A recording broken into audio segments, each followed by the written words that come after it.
Respect failure as much as you respect success. In fact, fear people who have not failed. They are too innocent to counsel you. There is a requisite level of failure you must carry as a badge to balance your understanding in counseling people. Believe me, anybody who comes to you with 100 over 100 is still a child in the school of success. There is a requisite scar that gives you a balanced perspective. Have you failed enough to be able to talk to me? Don't tell me all the stories. I just prayed and the person was healed. I just spoke and they gave me an auditorium. You are not the person to counsel me. I respect you. Carry your results until you learn the other side of life. My goodness, there are people that have failed enough and they can talk to you. When they talk to you, they utter from their pain. Their pain has been turned to wisdom. Every sentence is a life lesson. A woman who tells you, I have been barren for 10 years. Now God gave me 3 sets of twins. Forget the twins and learn wisdom. Don't just respect crowns, respect scars. The wise respect both scars and crowns. Can I encourage someone? Your failure is still an asset. Don't throw it, archive it. It will be one of the qualifiers for your speaking to people tomorrow. Apostle, I have cried, I have failed in life, I know what it means to be an irresponsible father. Don't throw that experience, archive it. One day you will use from that wisdom and mentor an arrogant young man who thinks life is so easy.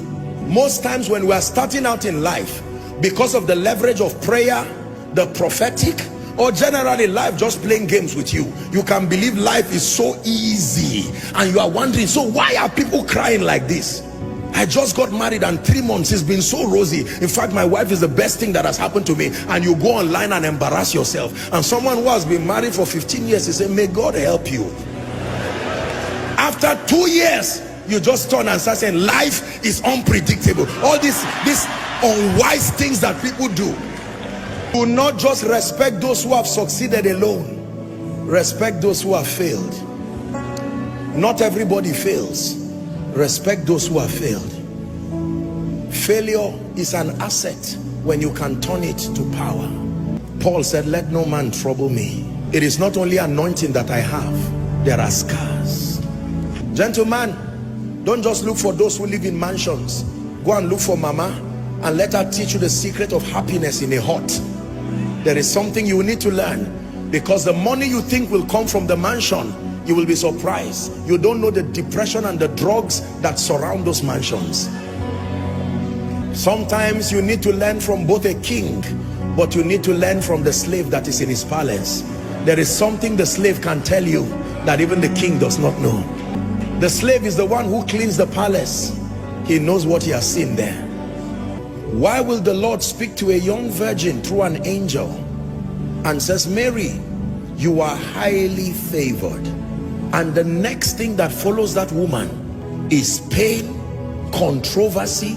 There was nothing in the life of Mary that I have seen that looked like favor. An angel comes from heaven and says, you are highly favored. I would expect the king to call her and say, I had a dream. There is free land for you. As soon as Jesus is born, you become tax-free. That sounds to me like favor. So God calls scar favor. He calls controversy favor. He calls pain favor. Why would you say a woman is high? God is speaking to someone. Don't listen, you may cry, but don't be embarrassed about your failures again. There is something about the speaking of God, that until you are at your lowest moment, there is something about the voice of God you cannot hear. There is a pain requirement to hear certain things about God.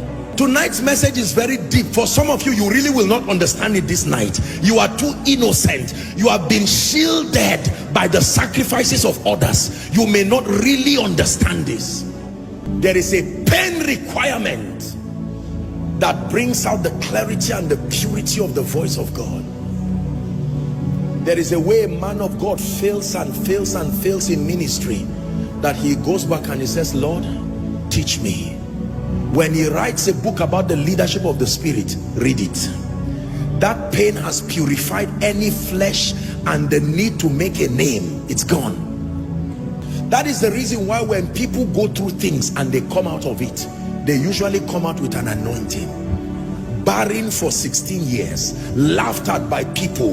As she gets triplets, it's not only children she got. The day she speaks over you, she will terminate barrenness in a moment, because every time she sees you like the high priest, she's touched with the feelings of your infirmity. Let me tell you the truth. You see, many of you see today that I pray for people and I'm just speaking and you see the power of God. It's not only prayer and anointing, no. There is a pain requirement that has reached down to the bowels of power and has drawn genuine, authentic spiritual power.